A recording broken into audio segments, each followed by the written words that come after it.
Today, we're going to dive into a topic that might seem minor at first glance, but for many of us living with diabetes and navigating life beyond our 40s, it's absolutely critical.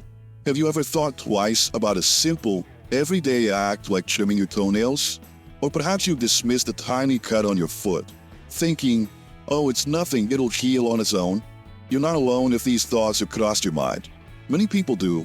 But what if I told you that for someone like you, with diabetes and over 40, that seemingly innocent, poorly trimmed toenail or that small, unnoticed cut could actually be the gateway to a very serious problem? It's a stark reality, isn't it? We often focus, and rightly so, on managing our blood sugar, on diet, on exercise. But how much attention do we truly give to our feet?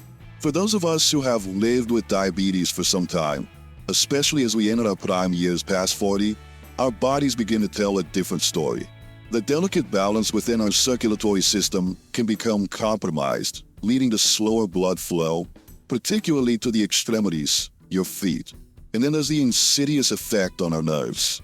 You might find that the keen sensitivity you once had in your feet starts to diminish, making it harder to feel pain, pressure, or even temperature changes. Imagine for a moment you accidentally nick your skin while trimming your toenails, or perhaps a new pair of shoes rubbed a blister you don't even notice. In a healthy individual, the body's robust immune response and efficient blood supply would quickly jump into action, initiating the healing process, fighting off any potential infection. But for you, with diabetes, that same scenario unfolds differently. That tiny cut, that unnoticed blister, suddenly isn't just a machucadinho, a little boo-boo. It transforms into a vulnerable open wound, a direct invitation for bacteria to enter. And without prompt, effective healing, which is often hampered by reduced circulation and impaired nerve function, these small issues can rapidly escalate. You see, for us, Sarah Sozinho, it will heal on its own is a dangerous myth when it comes to foot injuries. The stakes are much higher. That minor break in your skin can become an infection, which can then develop into an ulcer, a persistent, deep wound that is incredibly challenging to treat. And without proper care, these ulcers can lead to severe complications, even in the most tragic cases, amputation. It's a sobering thought, I know, but it's a reality we must confront head-on, not with fear, but with knowledge and proactive action. This isn't about scaring you. It's about empowering you. It's about shedding light on why foot care isn't a trivial matter, but a cornerstone of your overall health and well-being, particularly now that you're past 40 in managing diabetes. Your feet are your foundation, carrying you through life, day in and day out. They deserve your unwavering attention.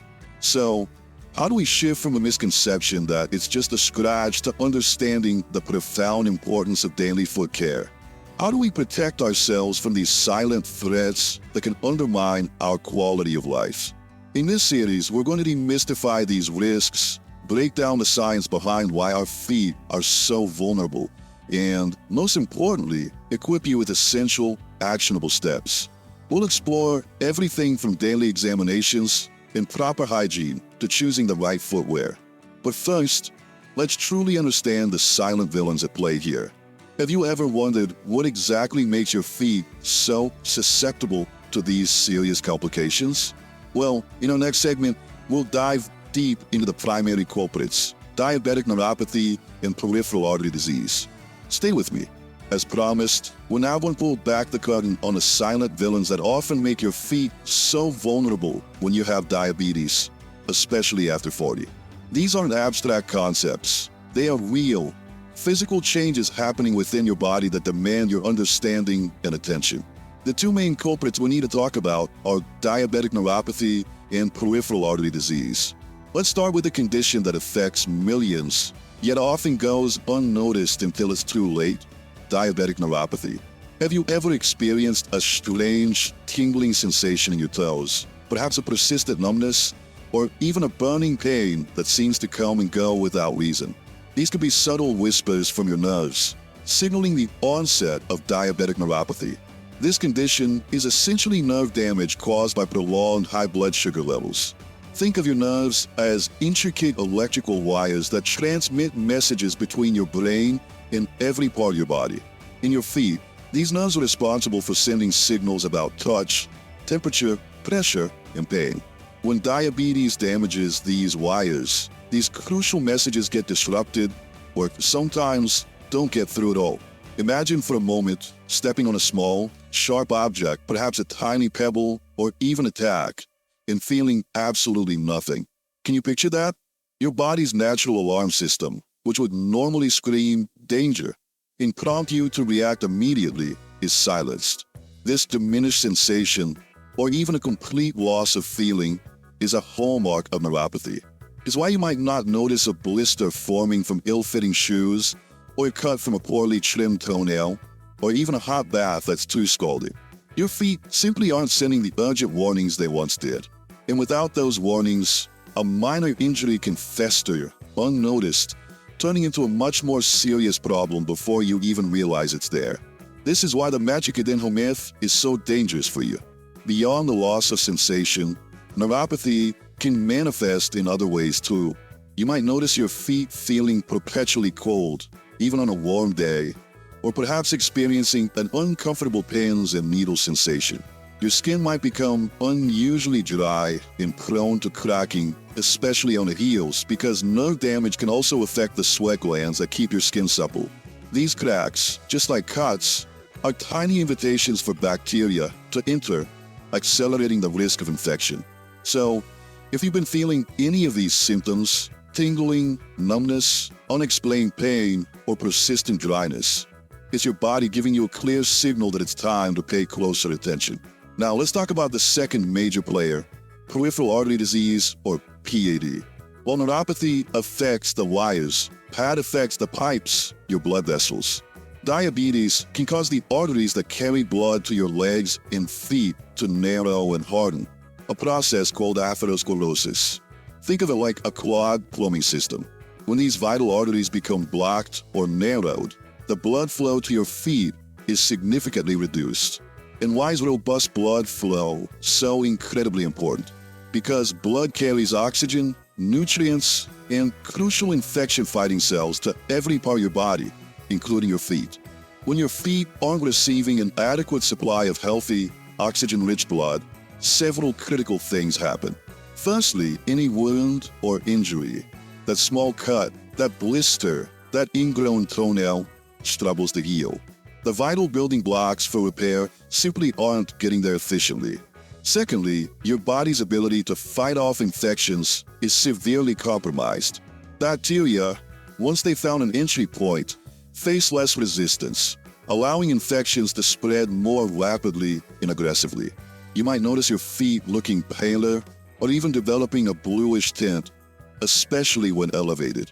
They might feel colder to the touch, and you could experience pain or cramping in your calves or feet during activity, which eases with rest, a classic symptom known as claudication.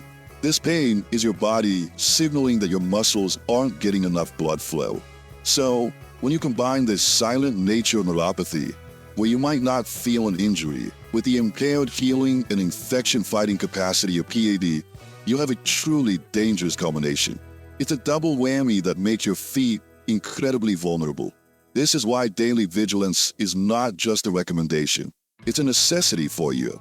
What exactly should you be looking for during your daily foot examination? You need to become your own best detective. Pay close attention to any changes in the color of your skin. Is it unusually red, blue, or pale? Is there any swelling? How do your feet feel to the touch? Are they excessively cold, or perhaps unusually warm in one spot, which could indicate inflammation or infection?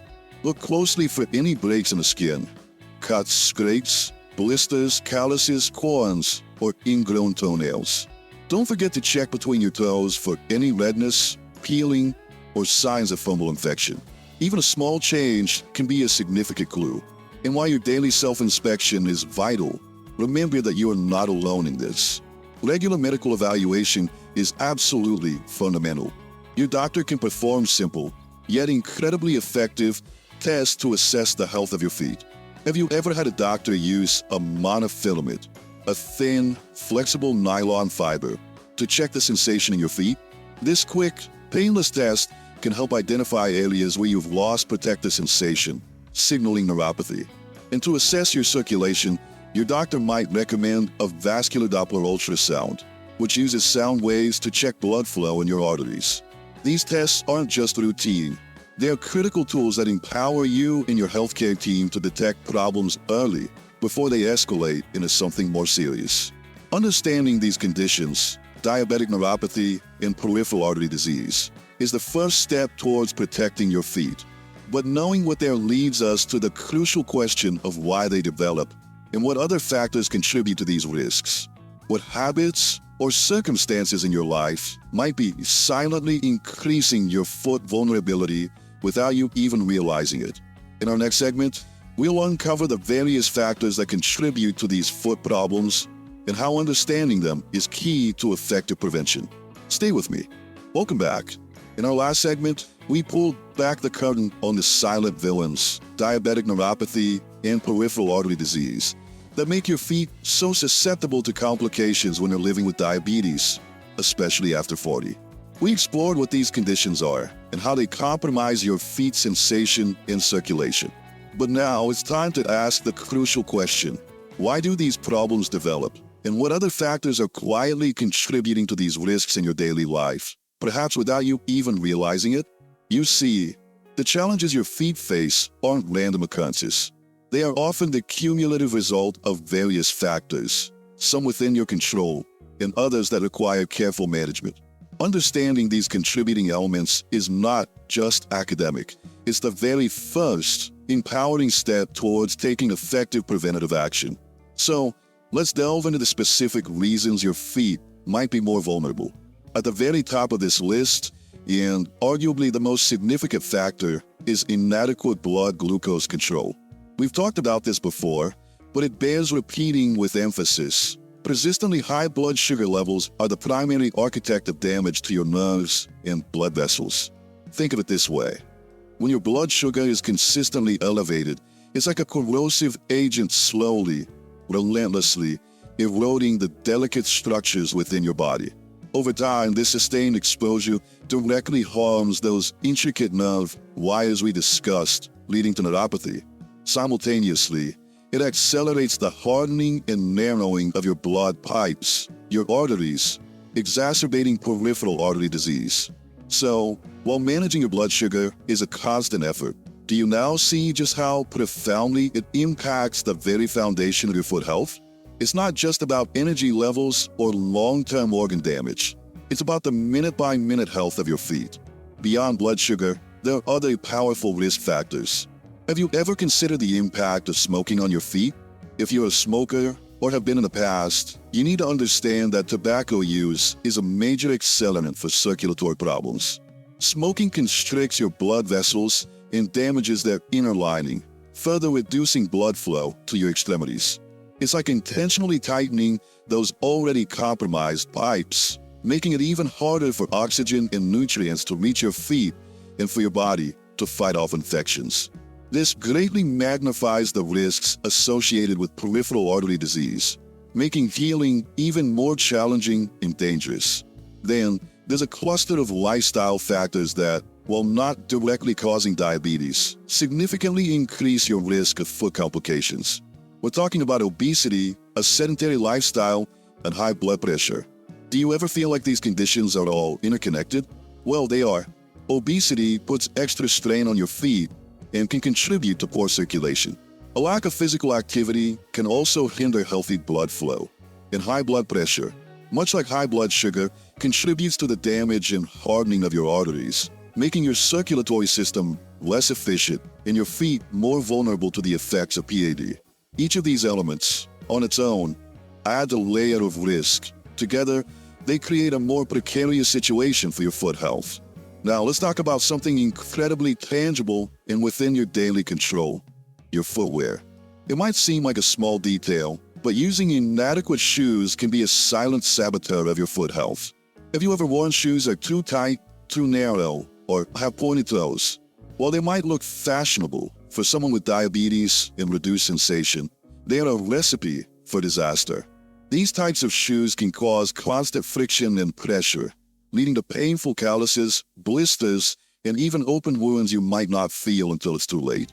Imagine a tiny, persistent rub that, without sensation, gradually breaks down your skin. Without proper protection and support, your feet are constantly under siege from the very things meant to protect them. This is why the choice of footwear isn't a fashion statement. It's a critical health decision. And finally, a simple, yet often overlooked aspect of daily care: proper hygiene. It sounds basic, doesn't it? But a lack of adequate hygiene can open the door to a host of problems. For instance, not drying your feet thoroughly after washing, especially between your toes, creates a warm, moist environment. A perfect breeding ground for fungal infections like athlete's foot, or what we call mycoses. These infections can cause the skin to crack and peel, creating tiny entry points for bacteria. Do you always take that extra minute to ensure your feet are completely dry? It's a small habit, but it makes a monumental difference in preventing infections that can quickly escalate when you have diabetes. So, you see, it's a multifaceted picture.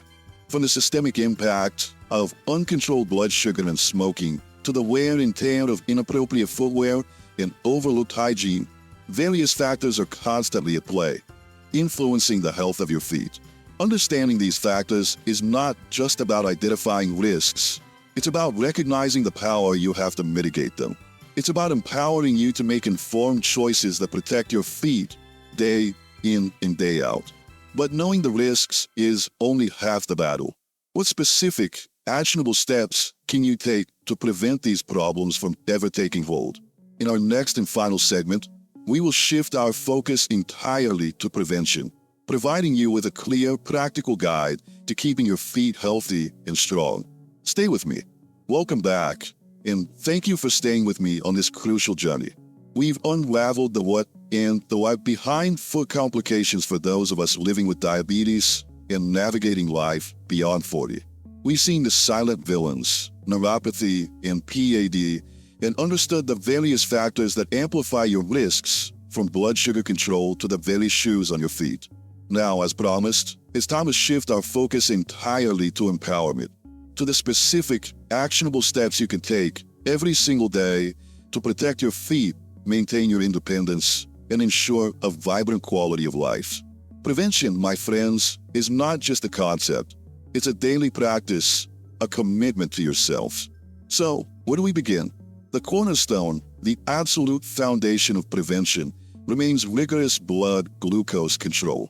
Remember how we discussed that persistently high blood sugar is the primary architect of nerve and vessel damage? By diligently managing your glucose levels, you are actively slowing down and in some cases even preventing the progression of neuropathy and peripheral artery disease. It's an ongoing effort, yes, but do you now fully grasp just how vital it is for the minute-by-minute health of your feet? This isn't just about your A1C number. It's about safeguarding your ability to walk, to live, to simply move through your day without pain or fear. Next, and this is something you can do right now, every single day, make a habit of examining your feet. Think of it as your daily foot detective work. Each morning or evening, before you put on your socks or after you take them off, take a few moments to truly look at your feet. Can you see every surface? Use a mirror if you have difficulty bending over, or ask a family member for help. What are you looking for? Any cuts, scrapes, blisters, redness, swelling, warmth, or changes in skin color? Are there any new calluses or corns? Don't forget to check between your toes, that often overlooked space where moisture can hide and infections can begin. This simple, consistent act of self-inspection is your first line of defense, allowing you to catch minor issues before they escalate into major problems. After your daily inspection, let's talk about cleansing and moisturizing. When you wash your feet, use lukewarm water, never hot. Can you imagine testing the water temperature with your elbow or wrist first to ensure it's safe? Since your feet might not accurately sense heat, use a mild soap and gently wash every part of your foot. The critical step, often rushed, is drying. Pat your feet thoroughly dry with a soft towel, paying meticulous attention to the spaces between your toes. Picture that warm, moist environment we talked about, a perfect breeding ground for fungal infections. By drying completely, you deny those infections a place to thrive. Once your feet are clean and dry, it's time to hydrate. Apply a good quality moisturizing cream or lotion to your feet, but here's a crucial tip. Avoid applying it between your toes. Why? Because that moisture, even from lotion, can still create an environment ripe for fungal growth. Your skin needs to be supple and free from cracks, especially on your heels, to prevent tiny entry points for bacteria. Now, let's talk about what you put on your feet. Your socks are your first layer of protection. Choose socks made from cotton or wool, as these materials absorb sweat and help keep your feet dry. Make sure they are seamless or have very flat seams to avoid friction. And never wear socks that are too tight around your ankles, as this can restrict circulation. And then there are your shoes. Your footwear isn't just about style, it's about critical protection and support. Opt for comfortable, well-fitting shoes with good cushioning and plenty of room in the toe box. Avoid shoes that are too tight, have pointed toes, or high heels. Can you picture how a shoe that pinches your toes could easily lead to a blister or a callus you wouldn't feel? Look for shoes with adjustable closures, like laces or Velcro, to ensure a secure but not restrictive fit. And here's another golden rule. Never, ever walk barefoot, not even inside your own home. A tiny shard of glass, a dropped pin, or even an uneven floor surface can become a dangerous injury when your sensation is compromised. Proper nail care is also essential. When you trim your toenails, cut them straight across, avoiding rounding the corners. Why? Because rounding the corners increases the risk of ingrown toenails, which can quickly become infected. If you have difficulty reaching your feet, or if your nails are thick and hard to cut, please seek professional help. A podiatrist specializes in foot care and can safely trim your nails and address any calluses or corns without risking injury. This leads us to the importance of regular professional checkups. Beyond your daily self-care, consistent medical evaluation is absolutely fundamental. Your doctor or podiatrist can perform a thorough foot examination, including those crucial monofilament tests to assess your sensation and vascular checks to monitor your circulation. These regular visits are not just routine. They're your safety net, allowing your healthcare team to identify potential problems early, often before you even notice them, and intervene before they become serious. Do you make it a point to schedule these essential appointments? Finally, and this is perhaps the most critical takeaway, if you do notice any cut, blisters, or ingrown toenail, or any change in your feet that doesn't heal within a day or two, do not hesitate. Seek medical attention immediately. Do not think, oh, it will heal on its own. Remember, for you with diabetes over 40, that is a dangerous myth. Prompt professional care can make all the difference in preventing a minor issue from becoming a severe complication. Caring for your feet, my friends, is more than just a task. It's a profound act of self-love and a vital measure for maintaining your overall health and quality of life. It's about preserving your mobility, your independence, and your ability to enjoy every moment. So, let's recap. Examine your feet daily, control your blood sugar rigorously, choose appropriate footwear, practice meticulous hygiene, and consult your doctor or podiatrist regularly. These small, consistent steps make an enormous difference in preventing serious complications. Don't wait until you feel pain or notice a wound to start caring for your feet. Prevention is always the best medicine. And above all, trusting your healthcare team to guide you and support you in keeping your feet healthy and happy, carrying you forward on your life journey. Thank you for joining me.